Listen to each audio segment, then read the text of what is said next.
over your ears. So take it away, Dave and Mickey.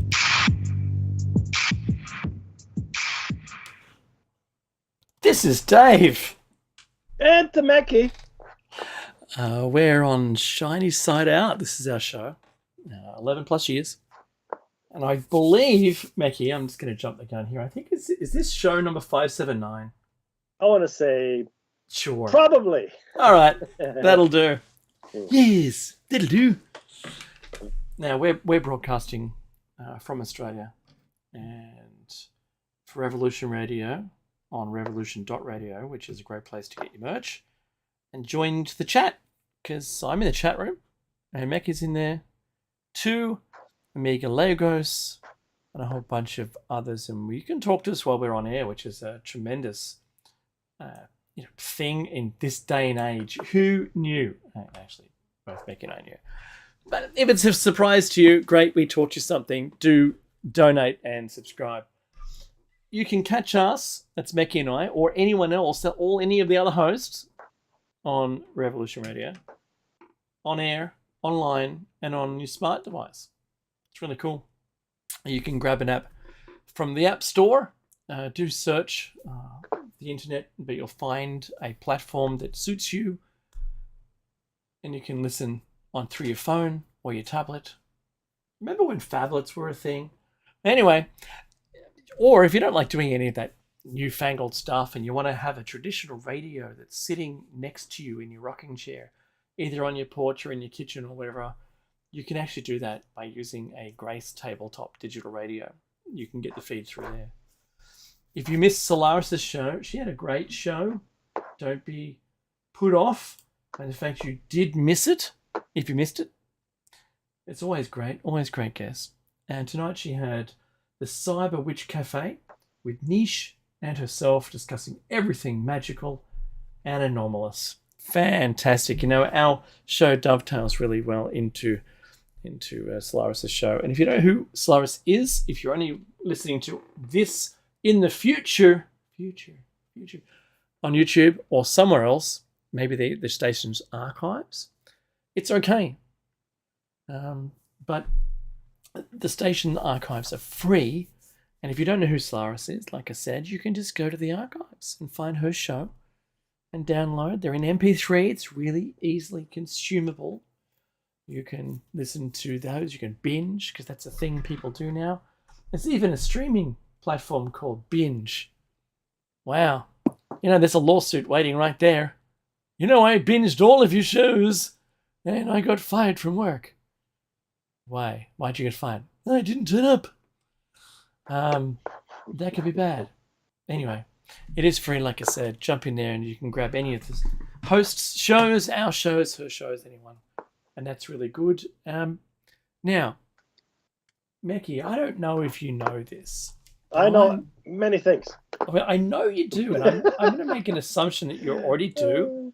But I'm broadcasting out of Darkinjung country. Nice. How about you? Now, this might come as a surprise. I know. Sit. You better sit down. Are you sitting? Okay, I'm good. sitting. I'm gonna assume it. Don't be on a ladder now. Don't be unsafe. Right? I'm Safe broadcasting from direct country. Yeah, that's it. Right there. You said it. On that bombshell, we acknowledge the traditional custodians of the land and pay our respects to elders past, present, and future. Hey, Meki, guess what? What? Well, every single week that I believe that this is the week where things couldn't get crazier, they get, I don't know, have a guess. Oh, it's shot in the dark crazier? Crazy, yes. Hey. Yes, they do. Oh, Did you know I'm going to start with this one. There was a 7.0 earthquake near,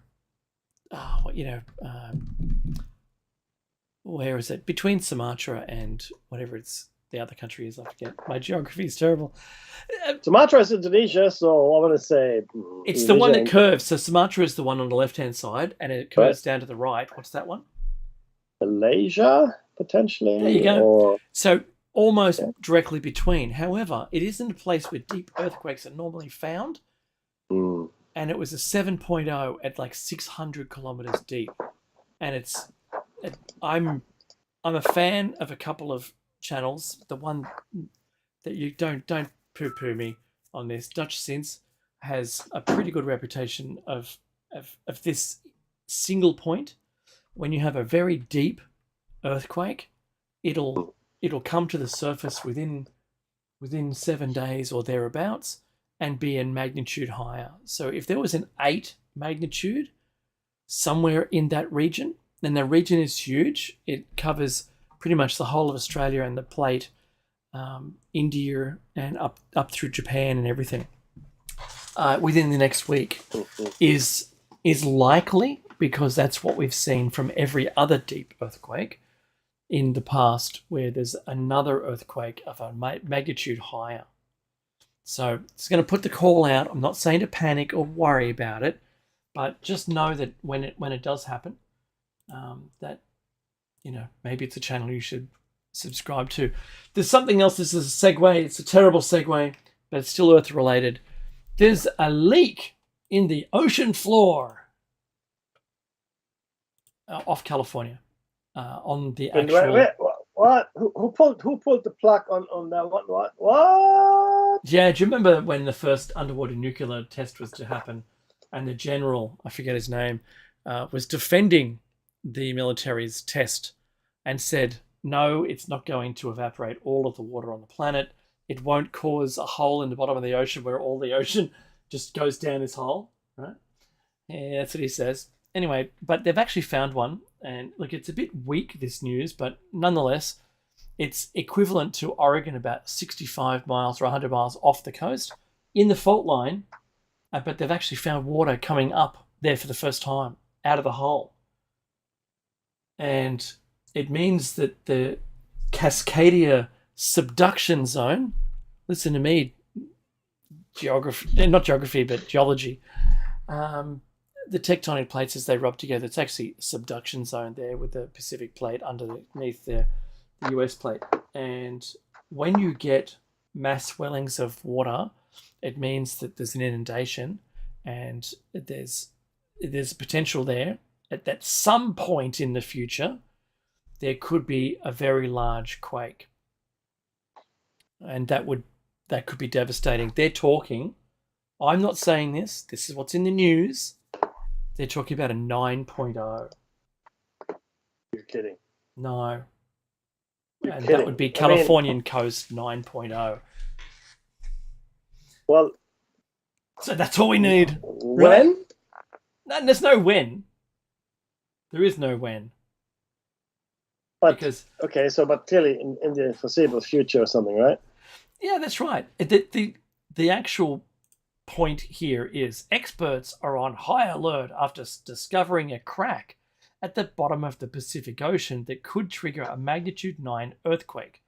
The hole in the bottom of the ocean is spewing up liquid that keeps tectonic plates lubricated.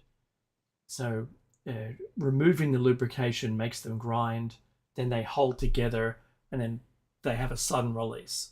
And that release is what occurs as we feel that as an earthquake. But if that was to happen, Mickey, there could be the potential. Remember the potential of there being a tsunami so enormous that it could consume all of the flat ground north to south on the western coast of the US up to the Rocky Mountains. So I think we need to put this in perspective here. The Japan earthquake and tsunami of 2011, Yep. was a 9 magnitude earthquake. That's right. 9. Okay, so that's how strong that thing is. Just so we understand what we're talking about here. Okay, and with a 9-pointer, okay, can last. They can last for up to 5 minutes, and the energy that's released is about 1,000 times greater. So this is not a geometric progression, but it's 1,000 times greater than that of a 7.0. Yeah. Okay. Yeah. So that's not good. And according to the US Geo survey, The most powerful quakes could leave few, if any, masonry buildings standing, destroy bridges, and also toss objects into the air. That's a pretty powerful kind of thing, guys. Yeah. So just saying, right? So I had to put that out there because that news article came out yesterday, and I just want to make sure everyone is aware of it. So remember, you don't get scared. You just make a plan. A plan prevents fear. Does that make sense? Let's hope it does. Let's hope it makes perfect sense, Mickey. Oh, look. Sorry. So where did it? Sorry. Can you? So what was the strength of the earthquake that just struck? 7.0. This is over between in Sumatra. Yeah. 7. Okay. Okay. Cool. Thank you. Yeah, that's pretty serious stuff, guys. Yeah, that one, and it was 600 kilometers beneath the surface. So there's a couple of traditional locations where there's deep earthquakes, and this was not one of those. They're rarely found outside of a certain number of places. One of those is near Tonga, where the plate bends around, the Australian plate and the Pacific plate join, and you'll see this big curve. It comes up from New Zealand, up around Fiji, Tonga, and it curves around. In that curve is where the deep earthquakes normally occur. And then, say, just to the north of New Guinea, around Japan, because there's another subduction zone, and there's another one between Indonesia and Malaysia. There's a little trio of these deep earthquake locations. And this didn't happen in any of them. Go. And back to you in the studio, Mickey. Sorry, no, I was just going to say the one. Do you remember the Christmas tsunami in 2004? Yeah, Sumatra. Yeah. That was a 7.0. Yeah, as well. Yeah, quarter million people died there. Yeah, pretty much washed off the island. Yeah, and if there was a 9.0 in the Pacific, most of the Pacific nations would be under threat. All right, so South America would be lucky not to be affected, but the Hawaiian Islands certainly, and the east coast of Australia that wasn't protected directly by the Great Barrier Reef. We're very fortunate to have that because it lessens the severity of the tsunamis because it's shallow, and so it washes away a lot of the energy for the from the tsunami. It's good to have that out there, you know. Let's just put it that way. So, but down here in Sydney, we've had a tsunami that was so large that the actual tsunami wave itself went over the top of our harbour inlet, like, what do you call them? The cliff bits, right? Across the whole eastern suburbs front. It came over the top of that, right? And it washed all the way up to the Blue Mountains, which is about 130 k's or something like that, maybe 100 miles at most. And so that was significant. And there's a channel that you should go and you should look at on YouTube, and it's Oz Geographics. And they've highlighted a lot of the stuff Becky and I have been talking about for all these years. Do you remember that when the scientists announced finding that 28-mile wide crater near Madagascar on the seafloor? Mm-hmm. Well, what Oz Geographics has done is researched into telltale signs that Australia had been washed over by a tremendous tidal wave. And they found the evidence. So all these chevrons in Perth, and on the west coast, all these chevrons is what happens when a grinding happens from the seabed material being pushed across the surface, and Perth is mostly the debris area from that large tsunami. All of the low-lying areas that weren't low-lying were valleys now completely filled in by the same sediment with those microfossils, just like Madagascar has a valley that is completely filled with the microfossils and mud. And I still say that the collapsing in on itself again after the cavitation of 28 miles worth of water would have squirted water into space and possibly hit the moon. I know it sounds preposterous, but it isn't. So you just have to think about what the possibility is there. And yeah, look, I'm not saying it's going to happen tomorrow or anything. No, and not the biblical flood story version of what that possible impactor, the one that made the 28-mile wide crater on the seafloor. But at the same time, at the end of the Younger Dryas period, there was a number of hits on the Earth, the Northern Hemisphere, the Southern Hemisphere, across Europe. They're finding all of these, in the above the Arctic Circle as well. They're finding all of these evidence pieces that all look to have been around about the same time, affected the climate. There was one at the beginning of the Ice Age and one at the end of the Ice Age. Possibly different materials, who knows? But yeah, there's some really good information happening right now, and it does tie in to what I was arguing with the AI about, which you missed last week, Mackie. The Thursday night, I think was it Thursday night? Yeah. I read out my discussion with the ChatGPT about what lockstep scientific agreement means. And I gave an example about Sumeria and about the Anunnaki and what that history shows us compared with what lockstep suggests actually happened. And then I argued with the ChatGPT that while ChatGPT is disagreeing with me, I said, provide me some details of other people who have been persecuted or not believed when they had the right information that was later found out to be right. Galileo was the first example. I said, yeah, damn straight. The solar system isn't, Earth isn't the beginning, it's like the middle, and the sun doesn't go around us, and all the planets aren't flat, blah, blah, blah, blah, blah.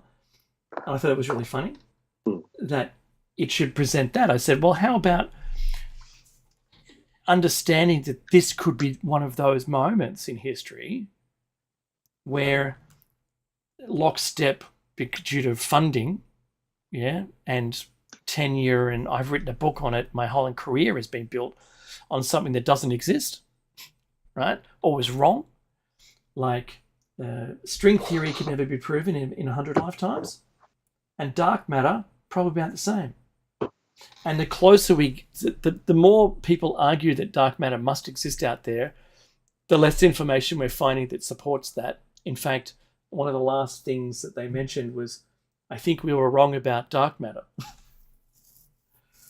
And that's one of the scientists going, I kind of think we're wrong.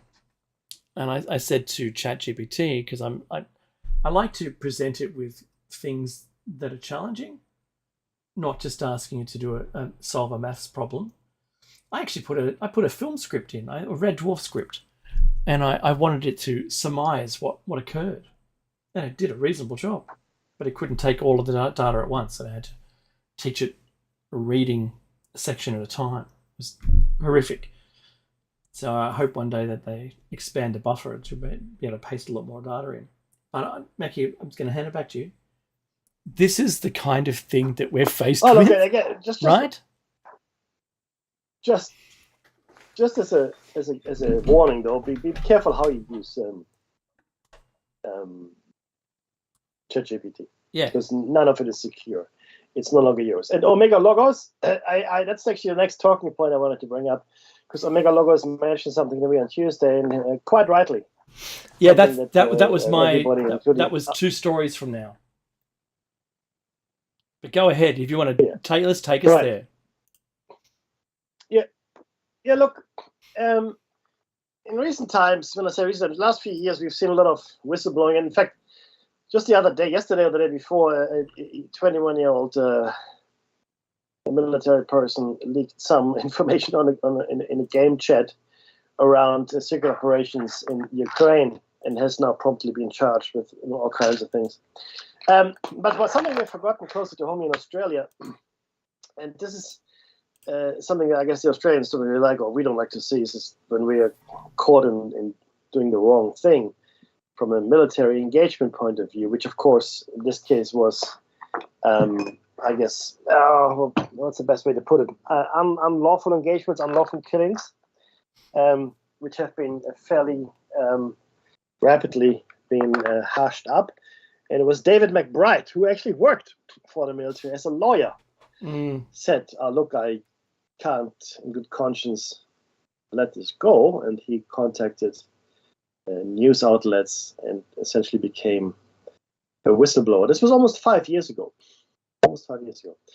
Now people are being charged in connection with his revelations, but he himself is also being charged. 1,000 years of charges. Well, it's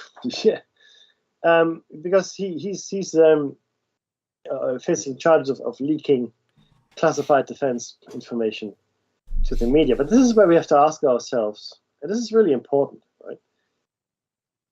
Is it more important to let the public know of wrongdoings, even if it is leaking classified information, or is it more important to keep those things hushed up in the interests of national security? And the truth is this: I mean, this comes down to ethics and morality. And I know it's a bit of a laughing matter, but we claim the high road, or we claim the high moral ground. That's what we do in the West. We say, oh no, we're not arbitrarily torturing people. You know, we're not meting out unlawful deaths. We don't. Mickey, we're awesome. We don't do those things. Yeah, we don't firebomb civilians. We engage in the proper conduct of war, and there are actually rules. And if you don't know, there are actually rules. The Geneva Conventions is one set of rules on how to treat, prisoners of war, as well as how to engage militarily. And we've coming out of World War I, World War II, and so forth. These rules are fairly well accepted by everybody, of course, constantly broken. But we always claim the higher road. We always claim, no, we engage exactly how we should. Our rules of engagement are exactly how all the laws and all the conventions lay them out. Now, clearly they're not, and Abu Ghraib showed the Americans that that's certainly not the case. I guess there's rendition as well, as you know. There's the cases of just disappearing people, really, just whoosh. And then us here, where we seem to have done some rather questionable, well, I think beyond questionable, in fact, things in Afghanistan. Okay, so should we just stand by and watch? I mean, Dave, this is this guy acted. I mean, he had nothing to gain from this. He didn't do it because I'm going to be famous and rich. He did it because his conscience told him, "Hey, this is wrong, and I really got to say something here. This is not right." I mean, because the thing is this: if nobody ever does anything or nobody ever says anything, nothing changes, right? And if he's not being, if he were to be prosecuted and then charged and then finally sentenced to prison, let's say, then what message does it send to the rest of the people that think we should be doing the right thing and uncovering this kind of wrongdoing? Make sense? It's a total. The question is valid, but the answer is not liked by anybody. So two things. One, we've discovered inadvertently, yet again, I think this is where the challenge is on all of us, is that we need to face the fact that our government lies. They lie openly. You either to conceal information that I wish you to know because it makes them look bad, or us look bad, or our style of democracy, whatever the hell that means anymore, look bad, right? I'm going to preface that. I'm not a communist, and I support democracy whenever that used to be a thing. What? How's that? Do you like the way I worded that? Because whistleblowing should be free of all charges. If you're revealing something like Meki said, I think this is the decision point you've got to make. If you're revealing something that should not have taken place, that was being concealed, that was bad, that criminal charges could certainly be laid, but you're revealing information that leads to a conviction, right? Then you should be completely free to go about your business. It should be a legitimate reason to be able to do it. Like in business, if there was corruption or whatever, right, and you come forward, or HR issues or whatever they happen to be, if you come forward publicly and name it, sure, you might not have a job, they might not support you that way, but at least you won't be found criminally liable for it. And I think that's the big thing here. We are meant to be living in a democracy where this information is meant to be free. We're meant to be supporting the goodness of democracy. But if you're going to lock this poor sap up for 1,000 years, proving them guilty without a jury, because that's what a military court is, then good luck. When is that going to be right? Meki's right. Then we all just shut up, right? It's the same as I just followed orders, right? That's all I was doing. But you killed all these people, right? You just executed them, shot them through the back of the head. Well, I wasn't the only one doing it. Who else did it? Oh, I'm not going to say a word now. I don't want to put everyone in, right? Because they'll shoot me out the back when we finish talking. Why should we live in fear if we're presenting something out there? Snowden should not be charged with anything because he unraveled a secret about the NSA spying on American citizens when it was actually against the law for them to have done it, but because, they're a 3-letter agency, right? They can do whatever they want. No, they can't. There's rules in place. There's laws in place. So, do I think the poor kid should have done it? Probably the right way, maybe. If there was a right way, is the choice wrong? Bringing the information out is correct. I think that's always something that should happen. But wow, what a disappointing! I kind of feel disappointed now to live in this pretend democracy, Meki, where it's okay to hide stuff as long as the people don't know. It makes it better, right? Yeah, but see, this goes deeper even. Oh yeah, because you have to ask yourself this, right? So look. I happen to have some experience in these matters myself, but the key thing to understand is once you're in a theater of war, in a military engagement, honestly, all bets are off. All bets are off. I knew you were going to say that phrase. Do you?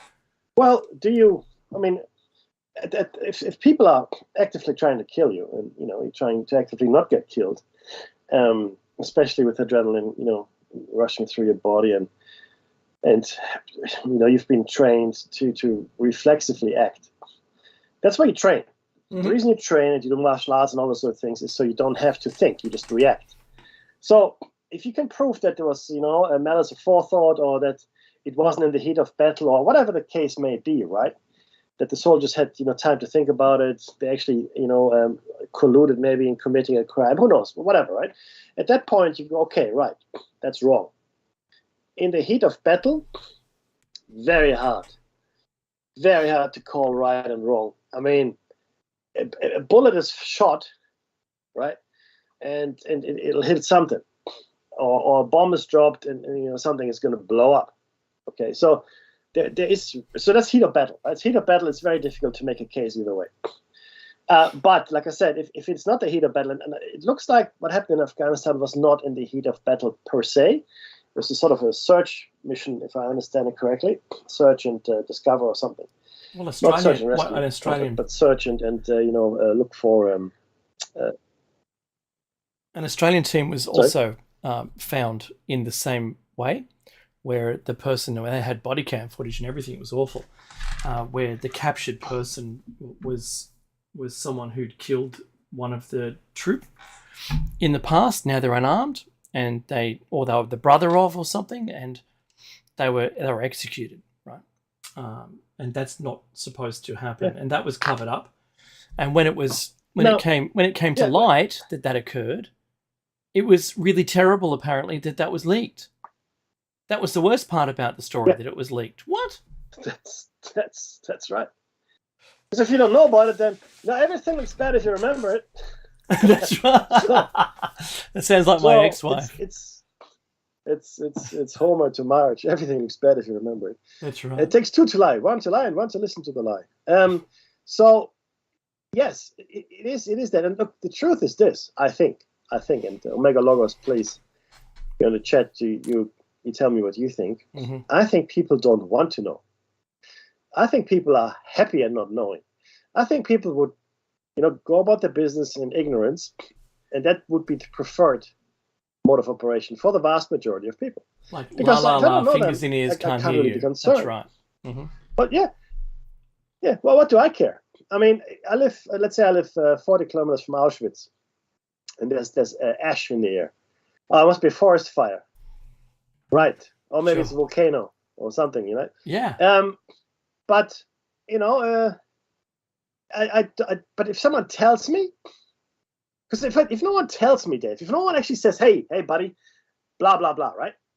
And they go, oh, what? You can no longer pretend ignorance. Yeah, that's right. But if no one tells you, if no one tells you, you can pretend you didn't know. Oh, did I really? Really? Oh, I had no idea. Wow. You don't say. What? If only I had known. Most people would say, oh, I would have done this and that. Right. But the thing is, people did know. And people know. Yeah. And we need to know. And the thing is this, if we want to be adults about this, and if we want to be treated like adults, then we have to make adult decisions. You cannot go somewhere, pretend one thing, Mm-hmm. and lawful and legal engagement, rules of engagement, and blah blah blah, and then you do something entirely different. Again, heat of battle is outside of this, in my opinion. Or if there was a battle in the future, you call out the enemy for doing the thing you've been hiding, that you'd done somewhere else, right?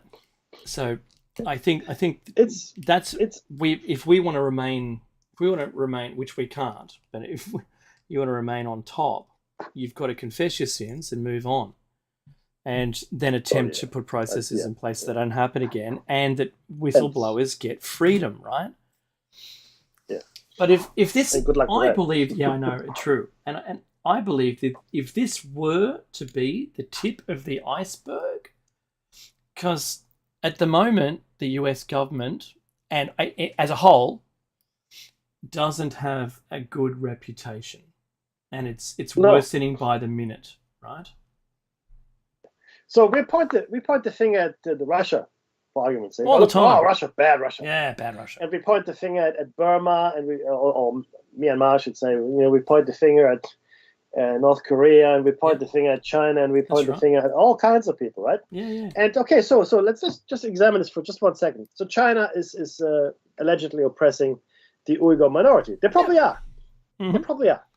But you know how many Aborigines still die in custody in Australia? Yeah, with some crazy numbers. The answer is. Yeah.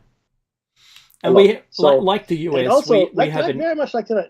Yeah, so like the US, we have an inordinate, unbalanced amount of Aboriginals in custody versus white folk. And of course, in America, it's African Americans that are disproportionately incarcerated. So it's a color issue. It's a racial issue. It's an issue of color for sure, right? So this is really you can't claim one thing and then do something else. I mean, the only people that can truly claim to be uninvolved are the Swiss, because they haven't been part of a major conflict of any war for 500 years. Did you know that? The Swiss have not participated in a single war in 500 years. You know why? Because they all make decisions together, and they all have, I think, an assault rifle in the cupboard in case things go sideways. And if things go sideways, they just blow up a couple of mountain passes, and that's it. Good luck trying to conquer Switzerland. but yes. you have to if you want the moral high ground, that's what you have to do. You have to be that nation, and nobody can point. Oh, look at us, we're doing it. No one's claiming that right now. I think they're the world leaders in that. Well, they do. But what I would like, this is not the same story, but what I would like to point out here is how right now Donald Trump is being treated in the US. Is Donald Trump my first choice for anything? No, he's not. But his persecution is unprecedented. Mm-hmm. So do I think he should be president? Well, you know what? Right now, I don't think there's any candidate running that I think should be president. But that's my opinion. See, the Kennedys. So no, well, yeah. Well, look, even the Kennedys aren't clean, right? So this is really the problem here. Once you get to that level of power and influence and riches, you're a completely different animal. But it is the inequality inherent in the system that we're seeing here. We're looking at Mr. McBride. Yeah. Okay. And apparently we don't really know if he was born in 63 or 64, which I find interesting. But we're looking at Mr. McBride, and he's going on 60 now, and we're charging him with leaking classified documents. Okay. What if those same documents had led to the let's say, arrest of Nazi war criminals? That's right. Hiding in Brazil. That would be totally all right, I'm sure. Well, I'm sure it would be, right? I'm sure it would be. Oh, but this is showing us doing something wrong Mm-hmm. in the country other than our own to people that aren't our own people. Yeah, that's right. And in the setting of war, I get it. But this is the thing. If you want to be morally superior, you have to show the world that you will prosecute people that do things wrong. You cannot turn a blind eye, and you can't prosecute the person. It's shooting the messenger. That's Mr. right. McBride didn't commit a war crime. No. Mr. McBride didn't write the report about the war crime. Mhm. Mr. McBride saw the report about the war crime. And what is he meant to do? What is he meant to do? If you're a doctor and you can operate on a cancer in a patient, for Yep. argument's sake, but you know you can, right? But the patient doesn't have any money, so you don't. Is that in line with your oath? No, it's not. Is that in The line Hippocratic with your oath. Yeah, that's right. Hippocratic oath? No, it's not. Is it in line with what a normal, ethical human being should do? No. Ask yourselves, all of you out there, if you had come across information that highlights that Wrongdoing. Australia Yeah. had committed war crimes, let's call it what it is, would you be happy to simply ignore it and go about your day? You know what? I think I'd struggle with it, but I don't think I'd use the avenues that this poor sucker used. I think it needs to be dealt with in a way, maybe with consultation, right, with lawyers. But and that's stuff. the thing. Crazy. No, but if I understand, correctly, this had been reported and just simply Nothing the file happened. had been Yeah. lost. Oh, we lost the file. Not Yeah, it wasn't lost, but nothing was done. Yeah, that's right. Yeah.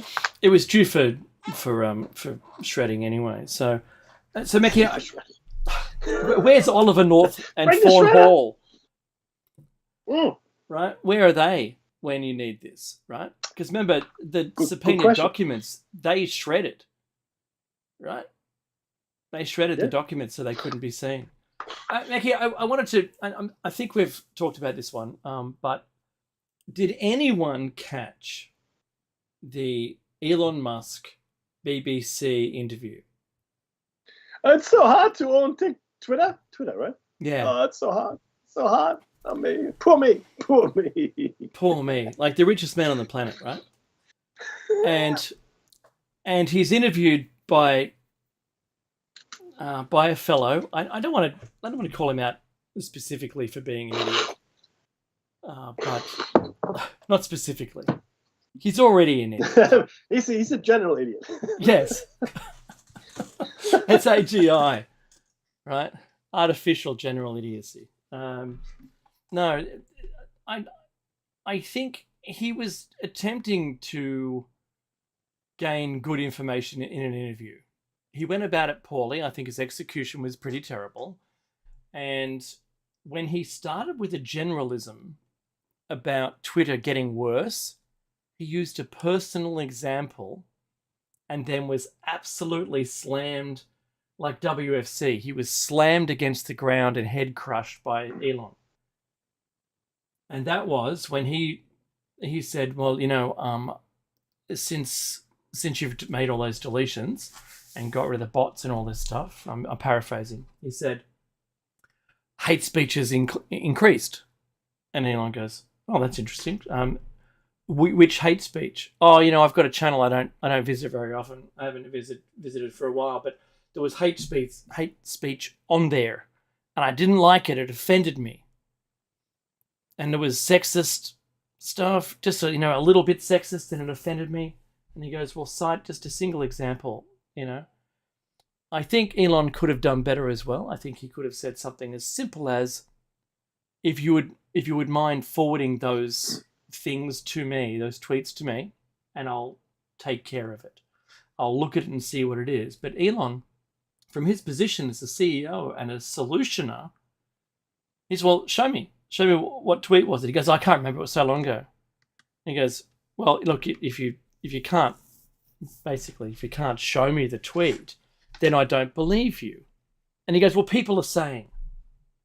That means the interviewer had no specific quotable information to be able to get the rise out of Elon. Didn't do his homework, mate. That's what happened. Nothing. And then was slammed for it. And he goes, well, you're lying. You're clearly lying then. And then he goes straight away, he flips it. And he goes, well, what about the BBC changing their stance on COVID when he was accused of changing the stance on COVID within Twitter? And he goes, well, the BBC did the same thing. What about their lies about the harm that the vaccines? This is, Elon's own words. The BBC have intentionally not put stories forward on that. That's suppression. They're suppressing their own stories. And I thought that was an extraordinary point of view. And I think this is now, it's the same as the Prince Andrew interview, where Prince Andrew was brave enough to go onto 60 Minutes, but only to end up, incinerated by his own words. Because everyone saw through what he thought he believed he was doing a good job, and he wasn't. Well, I can't sweat. I'm medically incapable of sweating. That's right. Yeah, and I've never been upstairs in that. How could I have been there, right?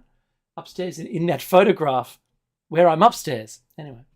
And so you went to, I love the other one, you went to New York for 3 days to tell Epstein that you couldn't hang out with him anymore.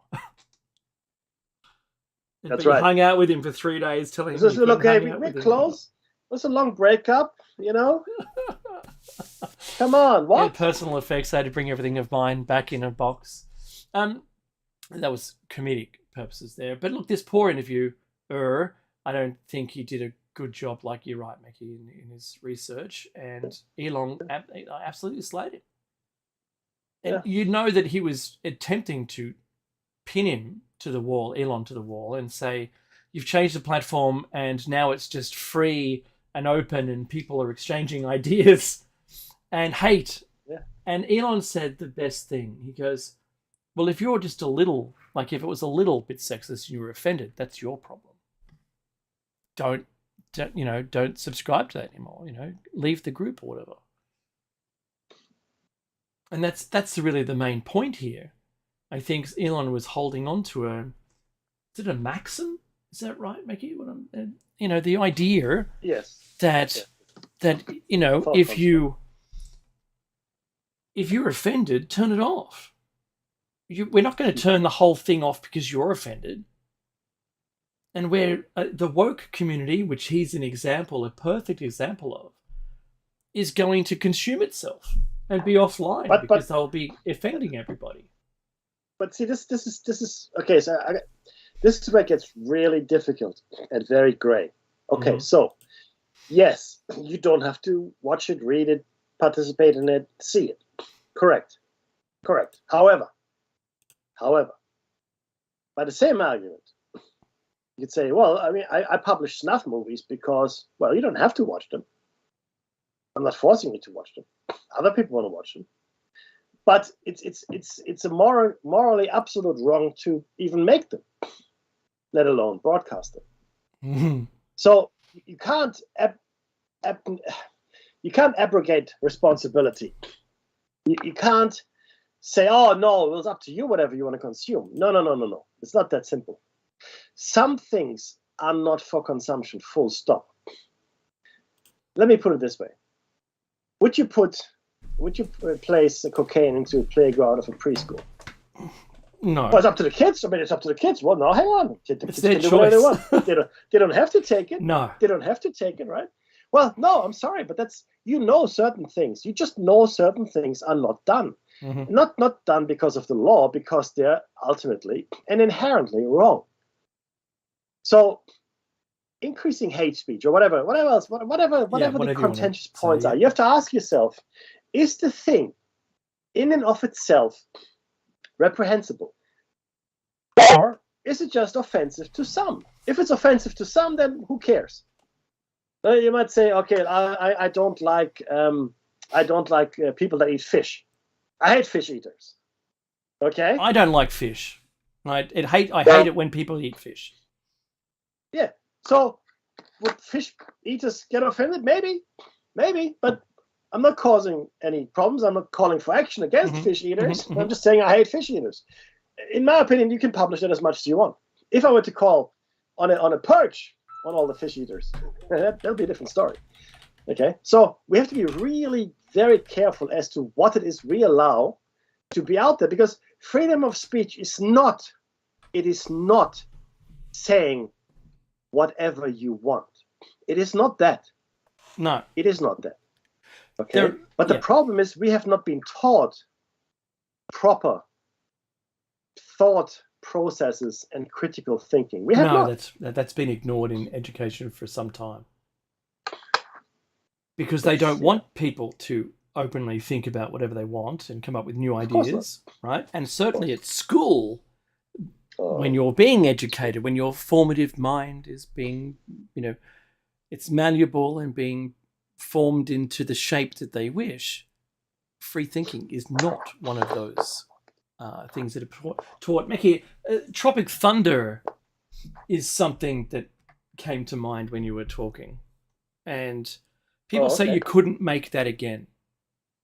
You couldn't make it today because the rule that what people want to see and are offended by is too great now, that you couldn't get funding for it. And I think it's all about who is going to supply the funding. Yes. Elon Musk points this out in that interview also, that there are rules upon which hate and incitement and all those equivalently grouped together negative aspects of free speech still apply. He said, I haven't opened up the platform, and I agree that they shouldn't. That's 100%. That's right. But and that's that. Look, there's no argument at all. You're 100% correct. Yeah. The thing that I noticed the most this week was the Twitter files, that this continues, and that the CIA and FBI they had representatives being questioned about these releases from the Twitter emails, which showed the quote is revolving door of people in and out of the FBI and CIA into roles within Twitter to ensure that the messaging and the filtration and what was being banned and what was being allowed was taking place as a government extension within Twitter. And that showed there's evidence now that's enough to say that those three-letter agencies, and I love the leader and I love the leader and AI and whatever's going to take over the planet next, that they were complicit in meddling in the election by intentionally not releasing positive information about the Hunter laptop, and falsely claiming China and Russian collusion. Right, all of those things were being prohibited from being talked about and therefore the surveys now suggest that 60% of the people who voted Democrat would have changed their vote had they learnt about that in the media. So yeah, there is a big push, and it shows that the America's left has some stronghold within those agencies enough to embark upon and succeed in change politically. And I think that's it. To me, using a private, well, that's a public organization, is very scary. That they had that power at the time. Whether that's still valid or not is another thing. But these hearings are telling story about where we've arrived at as a society. Absolutely. Is that, to me? To me, it's a form of fascism, but it's fascism. It's over the top of the banner. The banner says democracy, but if you look just with the right set of sunglasses, make you see fascism. Yeah. That's right. And we've got 3 minutes left.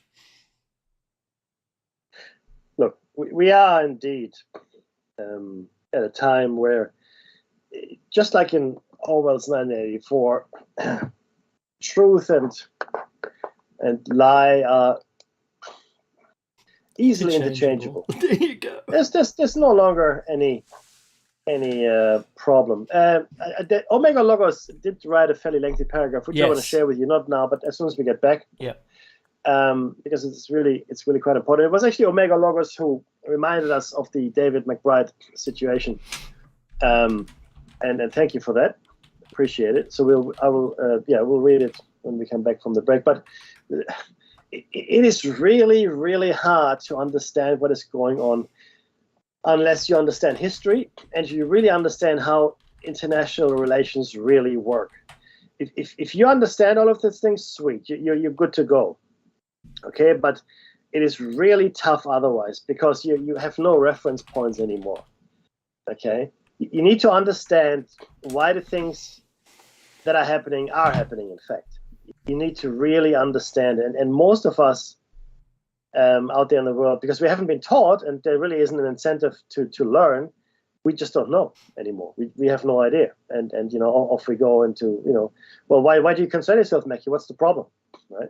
There's this righteous indignation. It's the 5 minute, not even a 5 minute, but it's like the 2 minute rage, I call it, the 2 minute righteous rage. When the topic comes up, a school shooting or a drug bust or some politicians or Donald Trump or whatever, and then all these people go on Facebook and just vent. These terrible people, blah, blah, blah, 5 seconds, blah, blah, blah, blah. And all of a sudden, I'm an activist. I've done my bit. And they feel better about themselves, which is a complete nonsense, of course, because you have done nothing. But see, that's where Facebook is beautiful, because it allows you to vent. And that's why Facebook is so successful. That's why I reckon it's got such governmental support. I think it does. It's my opinion only, right? Yeah. Because it allows people to vent without any consequence for the government. You can say whatever you like on Facebook. Who cares? Who cares? Nobody cares. Okay? Off you go. Okay. Oh, there's the music. Governments are bad, okay. We'll see after this short break, and if you're watching this on YouTube in the future at some point, there is a second show that will start up after this break.